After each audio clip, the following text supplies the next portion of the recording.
The old sort of command and control way of managing people has to change. It has to be more compassionate, more geared towards flexibility for employees in order for companies to be successful. They have to give their employees a choice because employees have learned over time that they do have a choice, and now they're demanding it.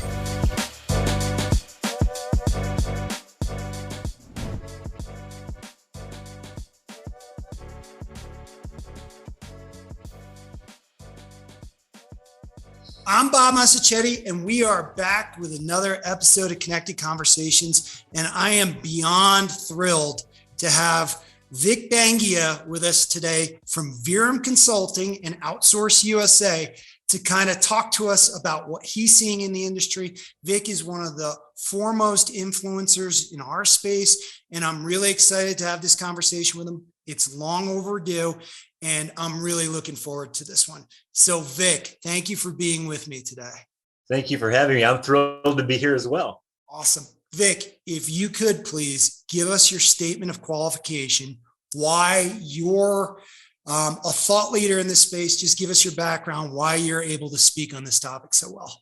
All right. Well, I've been in corporate real estate and facilities management for over 30 years. I started out as an IT guy, writing different databases for groups within an oil company. And I happened to find a fascination with the real estate group.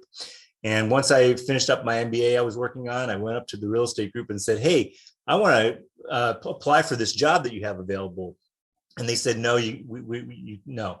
And I said, well, why not? And they said, well, if you want the job, you can have it. And they basically hired me on the spot to move up to the real estate group, and I never looked back. So I kind of pushed my IT goals and desires off to the side, and I've been a corporate real estate and facilities management person ever since. So I've spent most of my career working in corporate real estate and facilities management, both as an end user and as a service provider. And then for the last 14 years, I've run a company called Virum Consulting, which is a strategic outsourcing advisory practice. And I've also got a network called Outsource USA, which is a group of companies that do a bunch of ancillary work around what I do, and they don't conflict with me, they don't conflict with each other. And we're all focused on the employee-centric future of work, which today is everything. Right.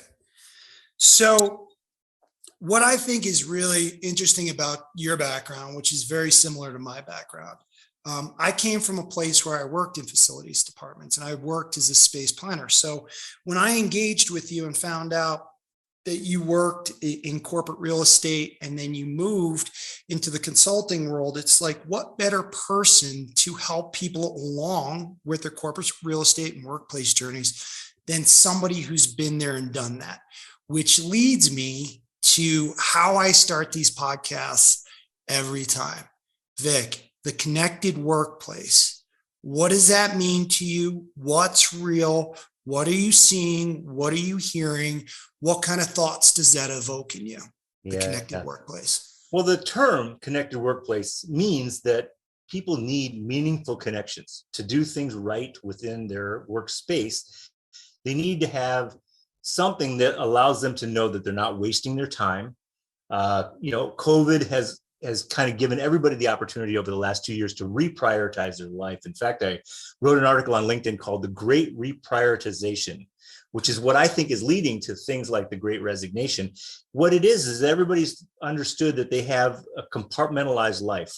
There's different aspects of their life. And the connected workplace means that the workplace has to provide a level of meaning and a level of psychological safety, enabling technology, all sorts of things to make it worth doing, to make it compelling, to make it a place, a destination, a value for the employee, especially knowledge workers.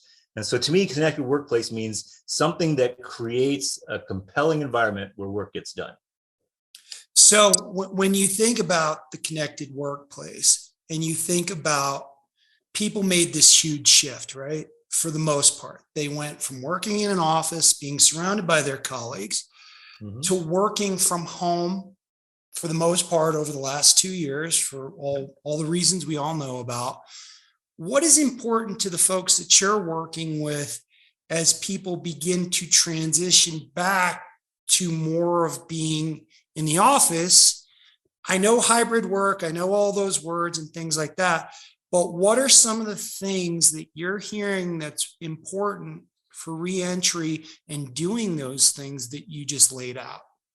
Well, I think the first one is the sense of psychological safety, right? You have to have an environment that gives people a voice to talk about things that might be important to them, whether it's the need for flexibility, whether it's their concern for COVID, which is still a thing. And, we don't know if we're out of the woods with COVID. We don't know what's next with respect to, global pandemics and other issues. But we do know that we need to be flexible around reacting to those types of issues that take place in our world today.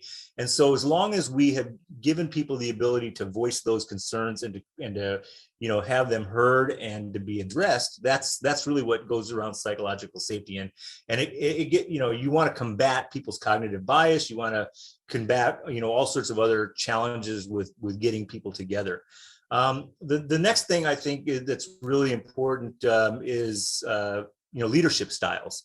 The old sort of command and control way of managing people has to change. It has to be more compassionate, more empathetic, more geared towards flexibility for employees in order for companies to be successful. They have to give their employees a choice, because employees have learned over time that they do have a choice, and now they're demanding it.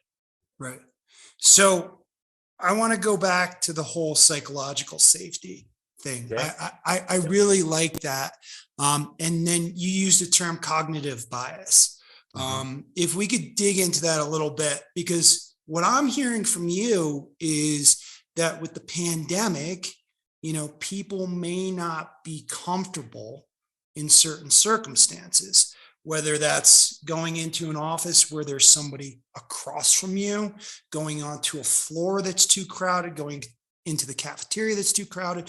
But you also provoked a thought in my mind. It's not just about what just happened, right? We all know what just happened, but it's what could potentially also happen moving down the road. So I guess with all those things to being contemplated, do you feel that it's taken a toll on employees so that they're thinking about, okay, this just happened, what else is going to happen? And then how is my corporation, my workplace, how are they going to respond to that? Yeah. Interestingly, I have a colleague of mine here in the Twin Cities area who said that COVID was basically the 9/11 for the office environment, right? So how 9/11 fundamentally changed everything about travel and actually mobility, if you will, because there's places you can't go as freely as you used to be able to go pre 9/11. COVID is changing the way we work with that same amount of intensity, the same amount of change, the same amount of requiring us to be adaptable and flexible. And so I think it does go all the way down to the psyche level, where psychological safety is really important. And in order to build around that, in order to create around that, in order to put workplaces together around that, it's not necessarily about place, it's about enablement, it's about connectivity. And I always think that one of the solutions to get us there is to change the way we think about space. So in the old days we talked a lot about design thinking.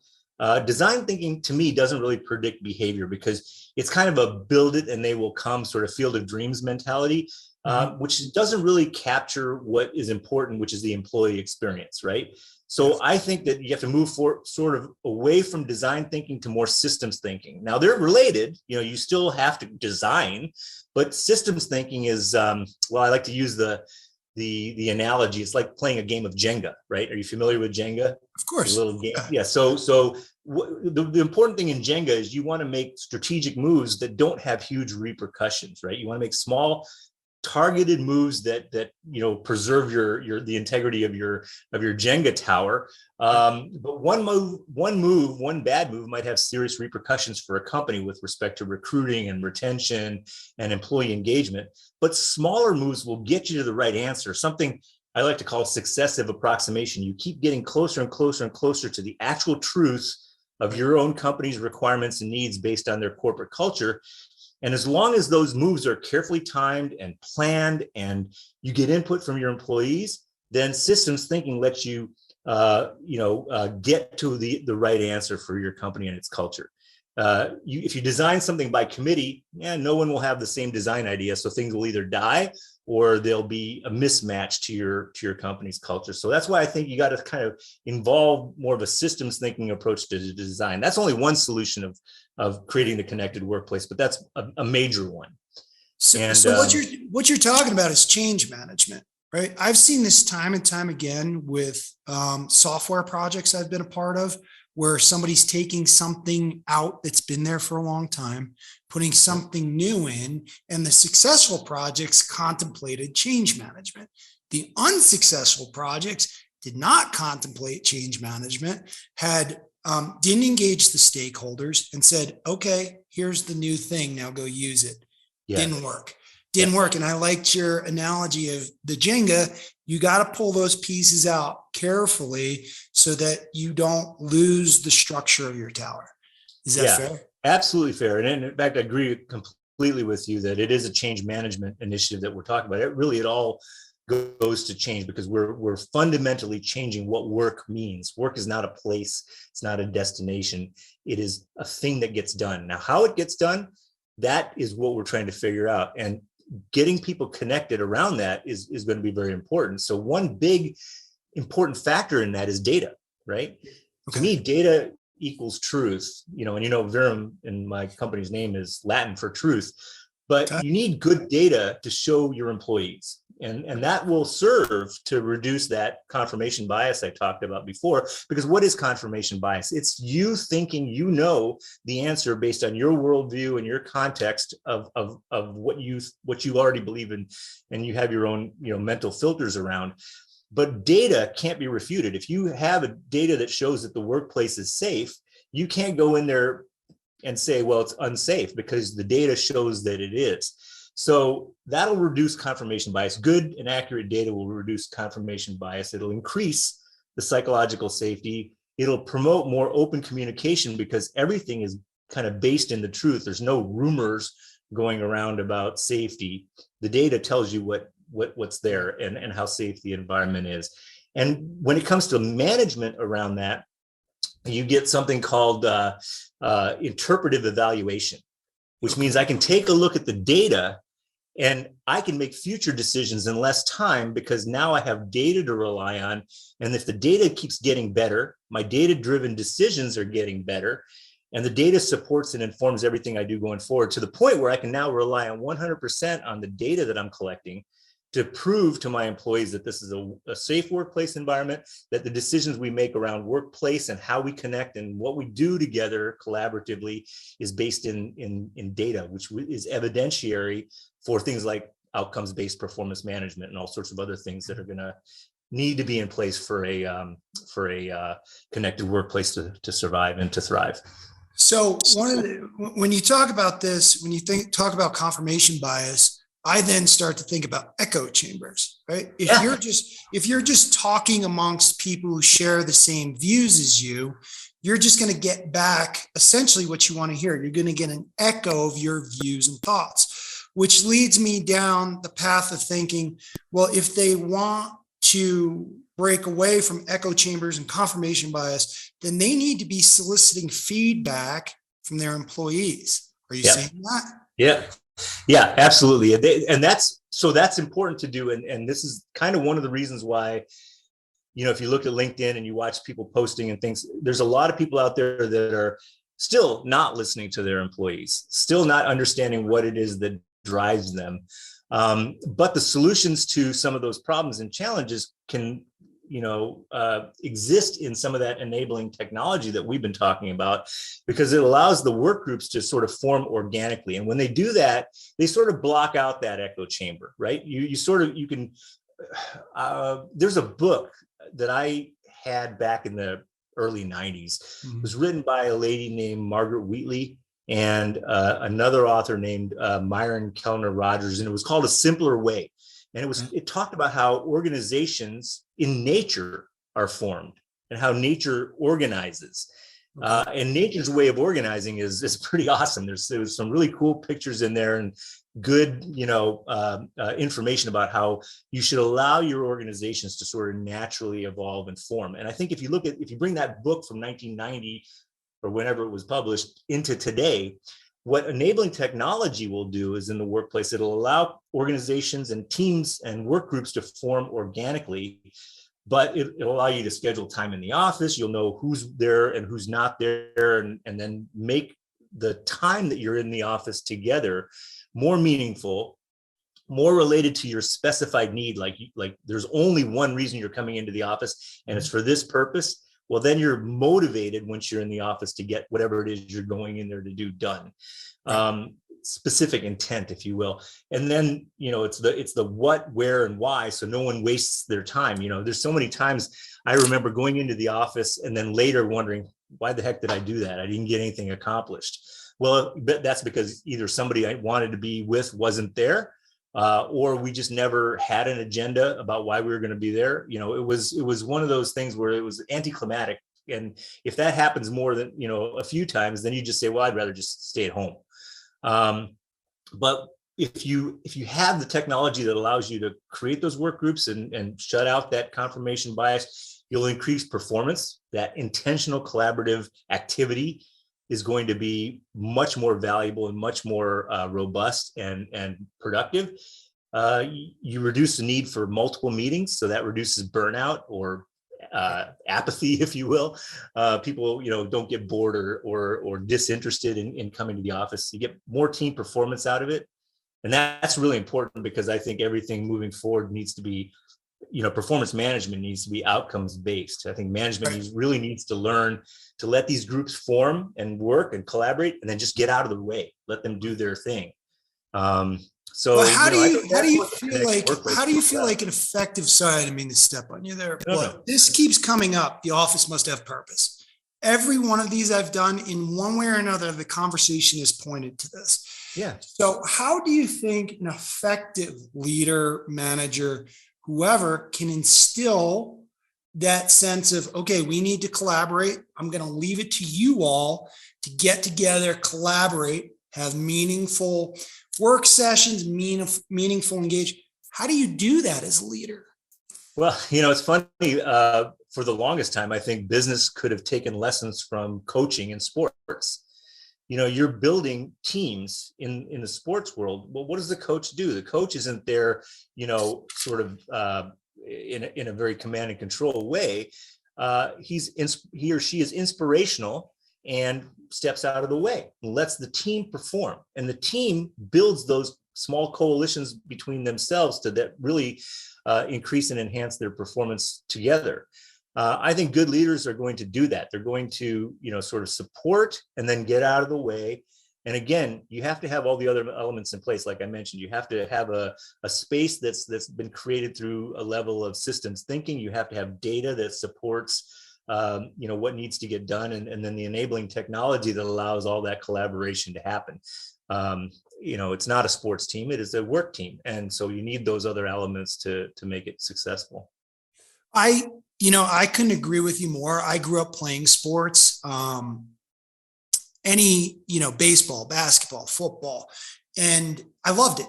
I loved being part of a team. And I was just telling somebody who works with me, our producer, Fred, who works with me on this podcast, is I need to collaborate with somebody. I need to bounce ideas off somebody, because if I just do it in my own world, I don't know if the ideas I'm putting out there are worthwhile, if other people are going to respond to those ideas.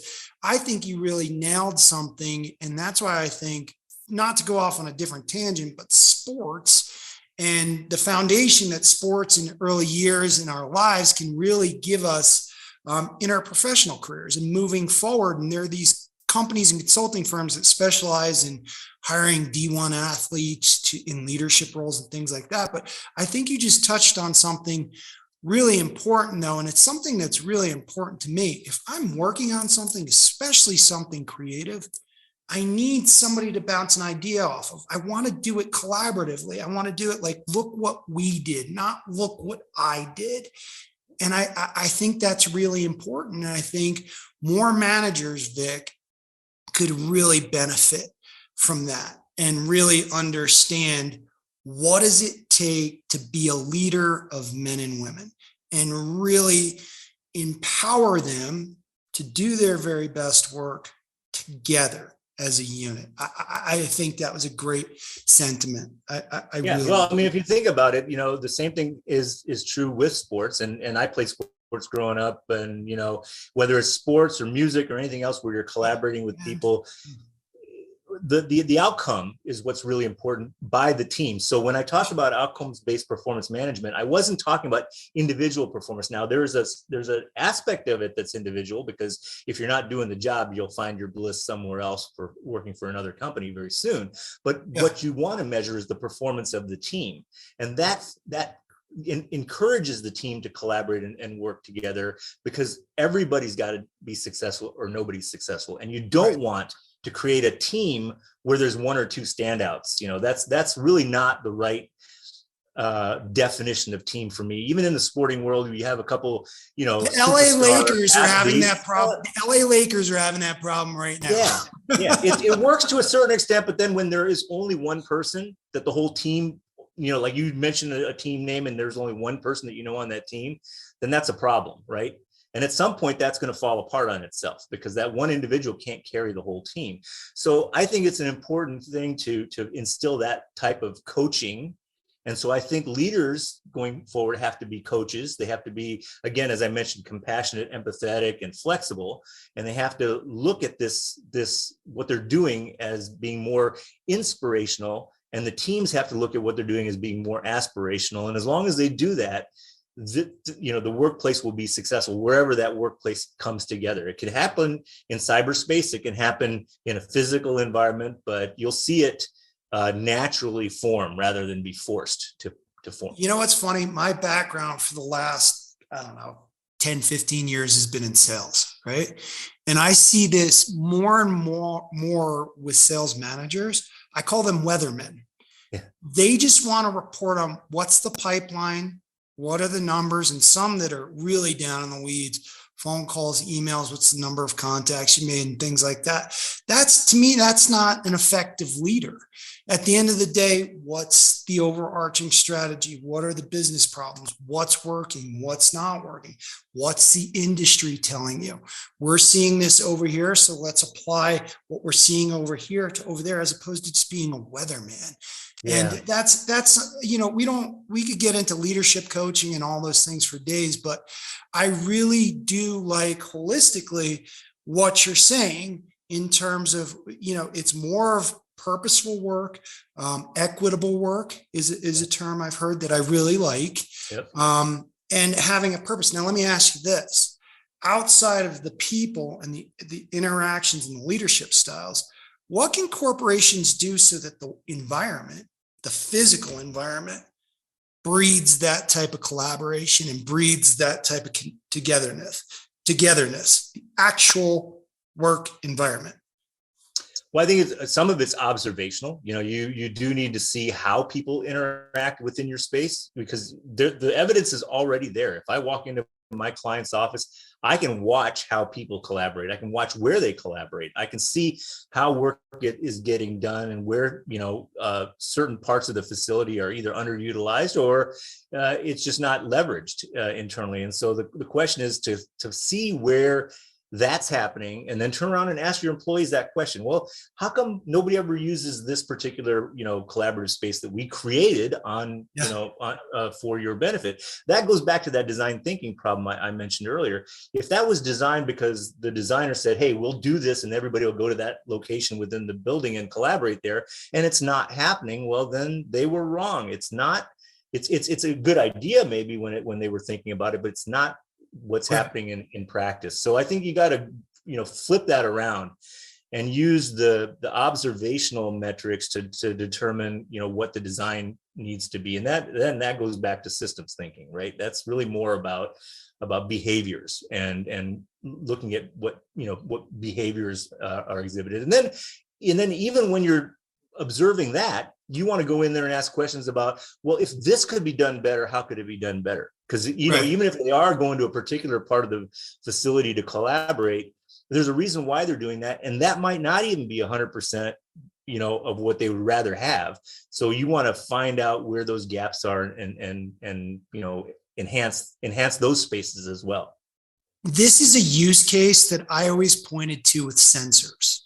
I always said, if you look at sensor output, right, and you see a hot spot in one section of the floor that's constantly utilized, and then you go look and it's some type of collaborative space, or it's maybe highboy tables in a cafe-like setting that reminds their employees of Starbucks, then go build more of that. Use those sensors to inform your design. But what I would say is don't, though, sort of blindly create more of those, because ask why. Yep. And then if it needs to be modified or changed or built a little different, more, have a different look and feel, then make sure you build that. All this is telling you is it's a start. It's telling you, look, the trend is that people are using this type of space. But again, one of the things I always try to avoid is just replicating something that's working okay, because now you're just creating okay in the other parts of it. You want to say, this is working okay. How do we make it better? How do we make it more of what it is today, and then enhance it and build upon that? Yeah, I think what you touched on over the course of what we've talked about, some of the topics we've covered, is the psychology of everything. Oh, absolutely. It's you touched on well-being, confirmation bias, and now you're talking about the why, and observing, not in a big brother kind of way. Are you doing your work? That's not what we're saying here. What you're saying, observing, why does that work and what could we do better? And really approaching it from a psychological standpoint, which I think really needs to be a focus moving forward. It really does. It needs to be, why are you doing this? Why does this work? Why do you feel compelled to connect? I think I started by saying people need meaningful connections. And when you use the word meaningful, what does that mean? That means it has some change, psychologically, a level of comfort, a level of safety, security, well-being. All of those things are meaningful. Right. And it's not just about the actual work that you're doing. It's about how you feel about where you're getting the work done. Again, if I have to sit in my home office and decide, is it worth the 25-mile commute to downtown Minneapolis to go sit in an office? The why is really important. I better go there to be with people that I know are going to be there, because first of all, I have to know that they're going to be there. Two, we have to have a specific agenda of what we're going to try to accomplish when we're together, because I don't want to just go there and spend 8 hours with them to do 1 hour worth of work with them. I want to get what we need to get done. Mm-hmm. And so there has to be intention around that. But all of those things go into changing my perspective, my frame of mind, and my desire to do this. So all of that is psychology. I mean, what you're really doing is you're trying to create a compelling draw for your employees to come into the office and be productive. So that is only going to work if you get past that psychological hurdle, if you will, of I'd rather just stay at home, or I'd rather eat, my own meals here rather than go to a restaurant or be around other people in a potentially unsafe environment if, we're dealing with a variant of some kind or something like that. So all of those factors are at play, and they're constantly in the background at play. So let me ask you this. So I think really, the bulk of that, what I'm going to take away from this is the psychological approach to the employee, and then the employee's destination, if you will. You got to take a psychological approach. You got to ask the why. You got to understand your own confirmation biases. You got to step out of the echo chamber, and you have to really solicit that feedback and understand why people work the way in which they work or gravitated to certain areas of the building. I think that's great, Vic. That's really what I'm trying to get to the heart of as we move forward. And what does the future look like for us? I mean, you couldn't have articulated it any better. So what I'm going to ask you next is, with all that said, everything we just discussed, what's real? What are some of the things that you think are going to be real moving forward. I think we're inundated with buzzwords. We're inundated with people trying to take advantage of what just happened. What's real? What do you think is really, really going to be important outside of the psychological aspect moving forward in the connected workplace and the future workplace? What's real? Well, I think conversations are real. So what ends up happening is a lot of what you talk about when it comes to buzzwords and approaches to doing things differently are more around what might sound good from a marketing standpoint, what might sound good from a business development standpoint or a sales standpoint. What's missing is the conversation that addresses the concern, the fears, the challenges that the client, if you will, or the corporate real estate leader, facilities management leader is facing. And I see that missing from almost every conversation. There's a lot, like you talked about the echo chamber. There's a lot of that going on LinkedIn. There's a lot of that going on in our industry. 100%. But I've had conversations directly with my client, not necessarily even the CRE leader, but their staff, their people, and saying, hey, tell me what your thinking is around all of this. And I see a disconnect. I see sometimes a big disconnect where, they just think, well, we're just kind of, they don't necessarily care. Everything that's in the return to work plan for this company is policy and safety, but none of it, really addresses me. I don't feel like this emotional, hook, like somebody's saying, oh, this is all about you, dear employee. No, Right. This is about the facility. This is about, access. This is about rules. And that's not going to, endear that the work plan is not going to endear itself to any of the employees at that level. And I think that's what's missing. It's the conversation that needs to happen more than what sounds good. I think you hit it. You hit my biggest frustration with these last couple years. What's being put out there sounds good from a marketing standpoint. Yeah. And that's why I wanted to do this podcast, Vic, because it's really, there are people out there who can help get to the answers and who can spark those conversations that you talked about. And everybody that I engage with on this platform, the intention is to get their voice out there so that people can adjust the way they think and say, okay, maybe this sounds great from a marketing standpoint, because there's people on LinkedIn who just, they just beat you over the head with the same stuff over and over again, because to them, it sounds good from a marketing standpoint to whatever their end goal is. They're creating their own confirmation bias. There you go. Right? They're in their own echo chamber. They're creating their own confirmation bias to the point where they believe their own sales pitch. And that's okay. I mean, if you're selling a product, you have to believe in your product, but it still requires that flexibility on either side of your sales pitch to say, we're not the only thing, but you want to have the conversation around, what are all the possibilities. Maybe you still end up, after exploring all the possibilities, coming back to your product. That's okay. Yeah.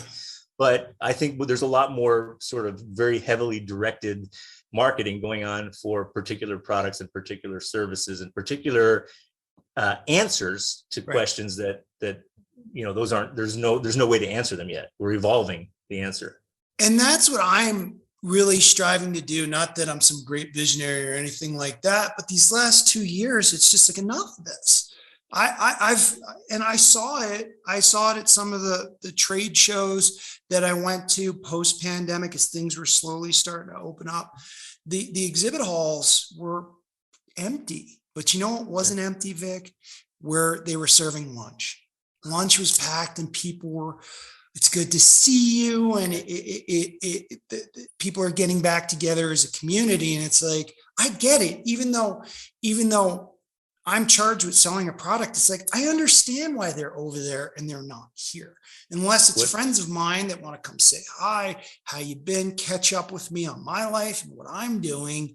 It's like everybody's been beaten over the head with, vendors or companies are trying to profit off what happened over the last 2 years.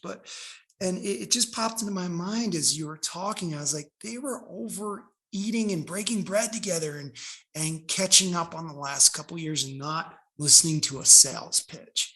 Right. And Why? Because going back to what I said earlier, they want meaningful connections. That's really what it's about. And what are meaningful connections? They're the ones that make you feel good, make you feel a sense of comfort. And again, that goes back to psychology. So I think that, as we move forward, those are the things that are going to be important. Even if you're in the business development world or the sales world, it's establishing those connections that are going to benefit you. Which is a great segue, which is the last topic I want to cover with you, Outsource USA. Oh, yeah. When you talk about these connections and you talk about, I'm doing a presentation where I'm talking about a platform based business model for internal corporate real estate, meaning create a platform where everybody collaborates together so that you can deliver to your internal customer. It's not about technology is an enabler of that business model, but at the end of the day, it's a model, it's a platform. And I think you did that with Outsource USA to where you created this world where you can then say, I've co-signed on these and I want to extend these third parties to my customers and enable my customers via Outsource USA. Can you talk about that a little bit? Yeah. So the reason it started at the same time I started Virum Consulting, because I was being asked all the time by my clients, hey, do you know, and way back then, this was one of the examples, way back when it was, hey, do you know anybody who does property tax appeals?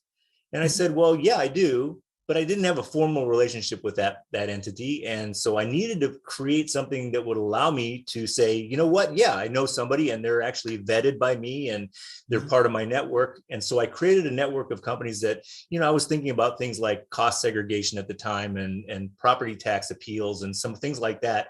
But since COVID hit, I sort of retooled Outsource USA to be more focused on the employee-centric future of work. So there are 12 companies in Outsource USA. I'm one of them, but my 11 partner companies are all companies that do something that I don't do, that is ancillary to what I do for my clients, that don't conflict with me or conflict with each other. But certainly I have DEIB consultants. So if you want to stand up a diversity, equity, inclusion, and belonging program within your company, you don't know where to start, I got somebody who can help you.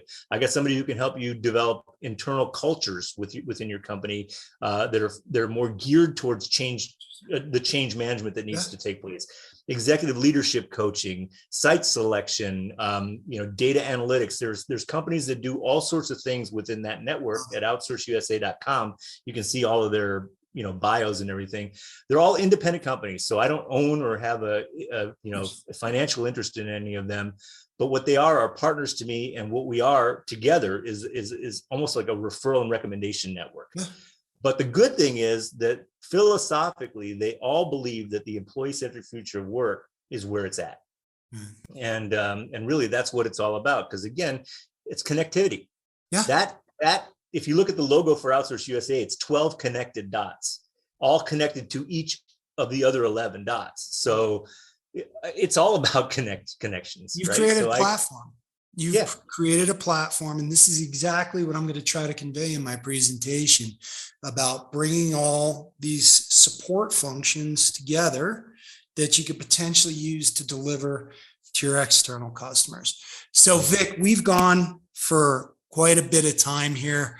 It's been a great conversation. If I could summarize what we really talked about, it's approaching the connected workplace, the future of work from a psychological standpoint, stepping out of your understanding your confirmation bias, stepping out of the echo chamber, understanding why people do the things the way they do it, creating purposeful environments for people to do their very best work, and creating almost a collaborative tribe, if you will, and leaders inspiring their people to create a collaborative tribe.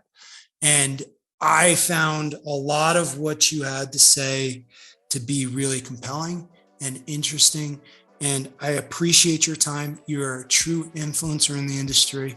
I've waited a long time to have this conversation with you, and I really appreciate you spending the time with us today in Connected Conversations. Well, Bob, thank you so much. And I really, really appreciate this opportunity. I think what you're doing is fantastic. And again, I think with your conversations, that's exactly what it's all about, meaningful connections. So thanks again.